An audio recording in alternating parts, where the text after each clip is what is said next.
All right, everybody, welcome to Poetry Day 12. Today we're going to write a story poem, or what sometimes is referred to as a narrative poem. A couple of things before we get started. You want to focus on choosing a topic, okay? A person, place, or thing. It can be fictional, or it could be something that is true in your life. Your poem should have a beginning, middle, and end, right? Like a story has a beginning, middle, and end. And I recommend that you have a short introduction. So you introduce the topic, give descriptive details about it, right? That would be your middle. And then wrap up the story with a line or two. The best story problems use precise imagery and descriptive words that bring out the story's emotions, okay, and paint a rich picture. So think of the five senses when you are writing. Okay, for example, reading about breakfast or a fall day doesn't light up the imagination, but reading about soggy cornflakes and last night's cold coffee or dead leaves that crunch underfoot, okay, that does. And remember that repetition is a powerful element too. So try repeating words or phrases for emphasis. You can think of Martin Luther King's "I have a dream" speech, right, where he repeats that phrase over and over again for powerful effect. So let's have fun with this. Story poems today, narrative poetry. So we're going to read a book called Dutch Sneakers and Flea Keepers for an example, and this is by the author Calef Brown.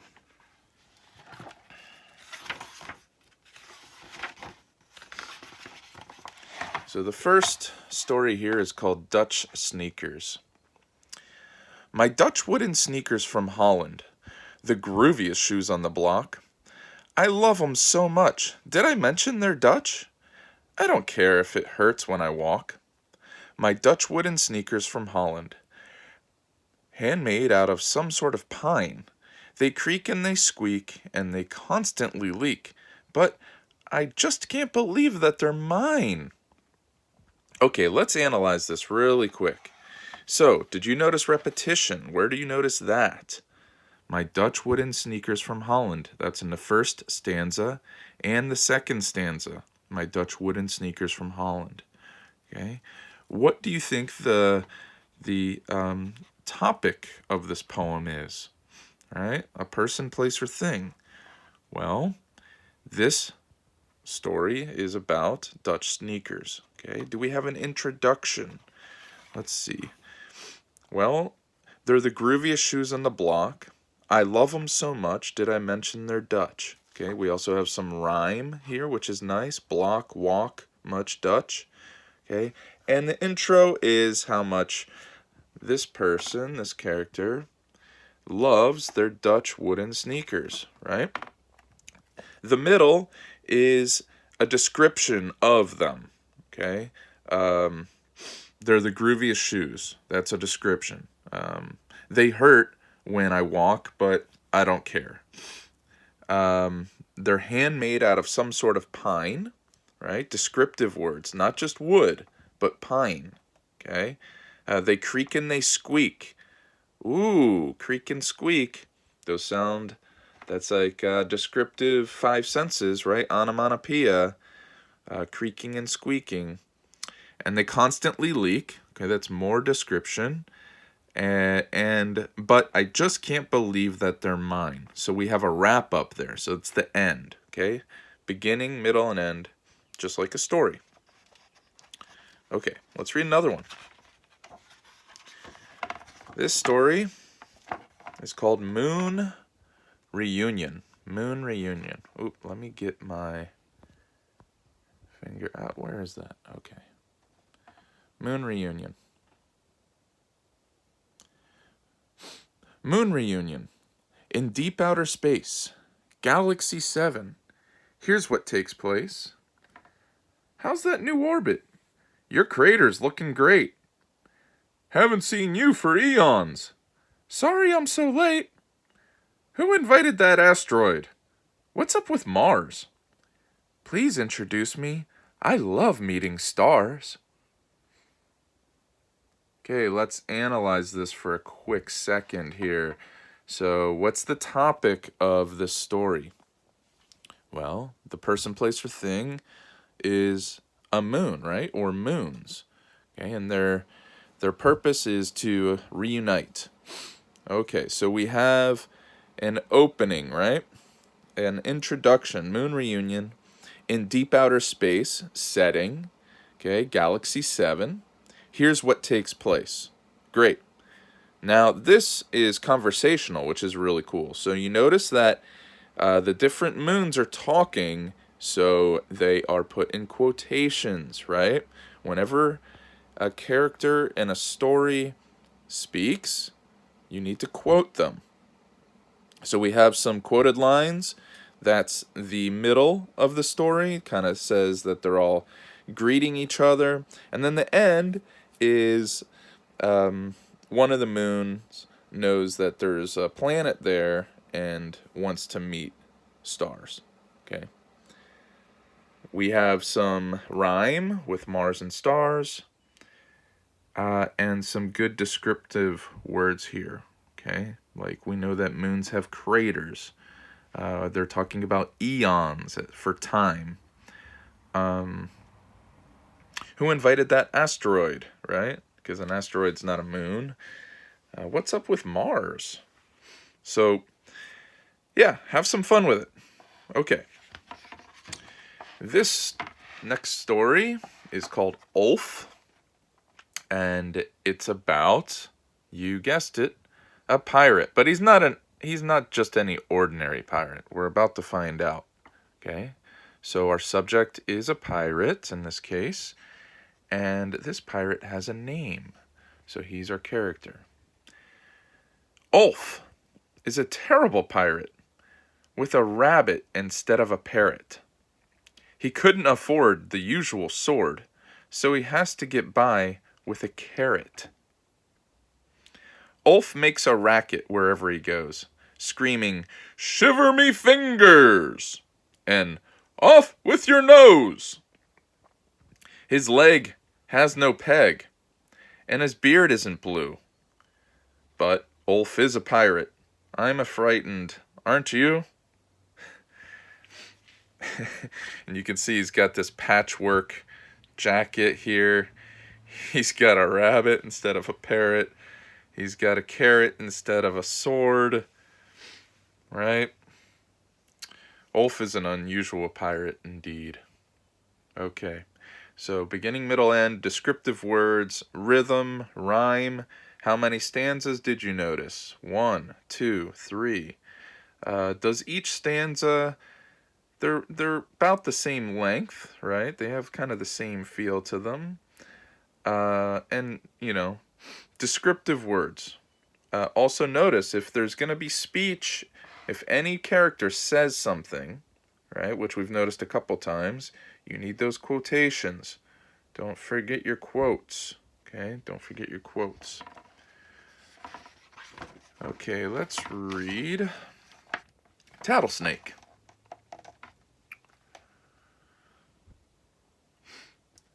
An odd little creature that every kid fears is a snake with unusual stripes and big ears. It spies on you, tells on you, then disappears, leaving the house with your parents in tears. Now because of that snake and one small mistake, you're in trouble for 60 or 70 years. Yep, big trouble that Tattlesnake caused. Yeah, he kind of wrecked the room, didn't he? You see the smashed up piggy bank and broken headphones, toothpaste, there's a hammer.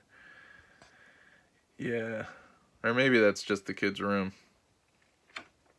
Yeah, so this is about a tattlesnake.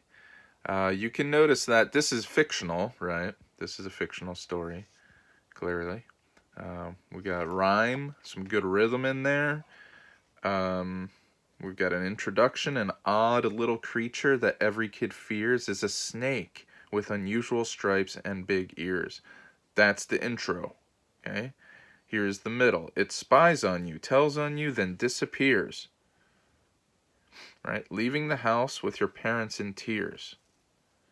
Now, here's the end. Because of that snake and one small mistake, you're in trouble for 60 or 70 years. So that's your ending. All right, let's do... This one is interesting, just the way that they refer to the character. The character here is Waffle. Okay, there's two characters in this story, but the main character is Waffle. Let's read about Waffle, and I like the way that this author talked about Waffle, because Waffle is referred to as a person. Okay, like a person's name. So this is called Runaway. The Runaway Waffle. Susie nibbles Waffle. Waffle runs away. Susie chases after Waffle. Waffle likes to play. Susie never catches Waffle. Waffle doesn't stop.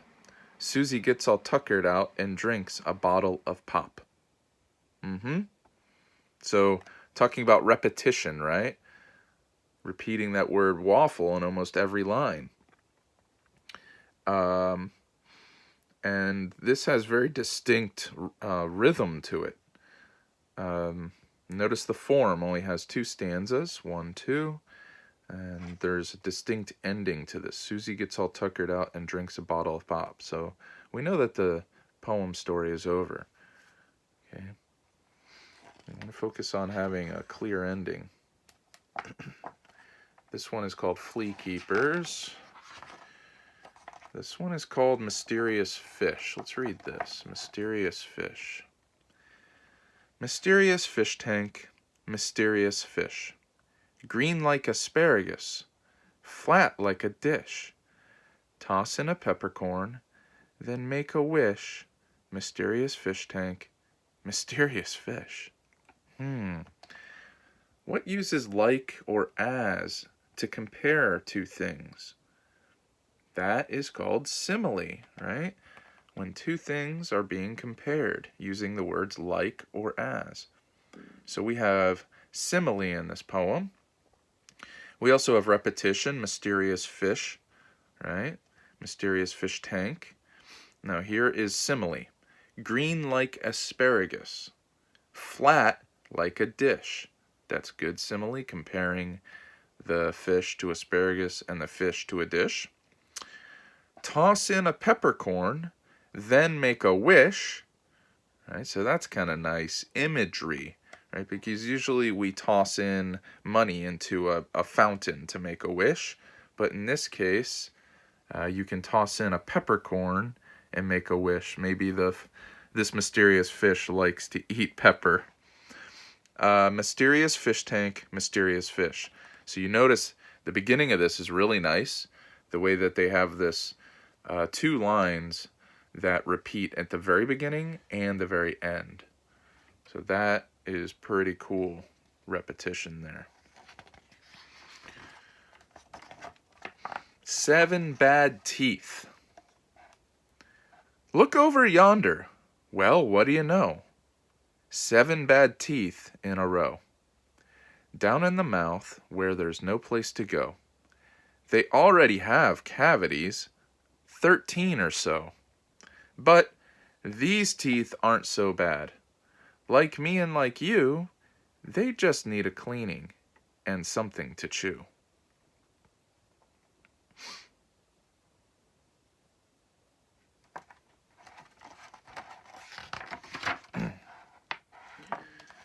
So this one's kind of a take on a Jack in the Box. Right? This is called Jack in the Bucket. Okay, because you can be playful with your imagination here and think of things that are common things like a jack in a box, but instead of calling it a jack in the box, you can come up with something like a jack in the bucket. There once was a man from Nantucket. Not a person exactly, a jack in the bucket. A sort of joker. A dunce, if you will. A doofus. A dingus. a regular pill, in a pail, on the beautiful Isle of Nantucket, there once was a Jack in the bucket. This has some really nice introduction, right? You're telling where the character is from. You're giving some details about that character. Then the middle, right? You're kind of explaining about the Jack in the bucket. It's a joker, it's a dunce, right? Lives in a pail. And then the very end, he lives on the beautiful Isle of Nantucket. There once was a Jack in the bucket. Oh, what do you notice here? Well, there once was a man from Nantucket is our part of our intro, and then our ending has that repetition. There once was a Jack in the bucket. So even though it's not the exact same line, it's very close. Okay, so that's very nice strategy you can use to wrap up the ending of your story poem. This next poem is called Magic Electric Guitar. Grandmother's magic electric guitar. Nobody knew it would take her so far, from Oslo to Glasgow. She jams all night long. Her fans hold their hands up before every song. One tune they adore is called Eardrum Surprise. In the crowd, it's so loud, you get tears in your eyes. Keep rockin', dear Grandma, wherever you are, on that musical magic electric guitar. Ah, very cool. Grandmother's magic electric guitar. That's the first line. Look at the last line. On that musical magic electric guitar. Okay, we've got some good rhyme happening here. From Oslo to Glasgow. All night long, before every song. Right? Crowd, loud, surprise in your eyes. So, very cool. Alright. I think this will be the last poem. And then you guys get to write your awesome story poem. This is called Sugar Beach. Donut beetles, very slowly, crossing Sugar Beach. One delicious donut each. A tasty treat when they finally reach the sea. The donut beetles. Here they go. Off to the sea. So you have an introduction, donut beetles, okay? Now you're describing, what are these donut beetles?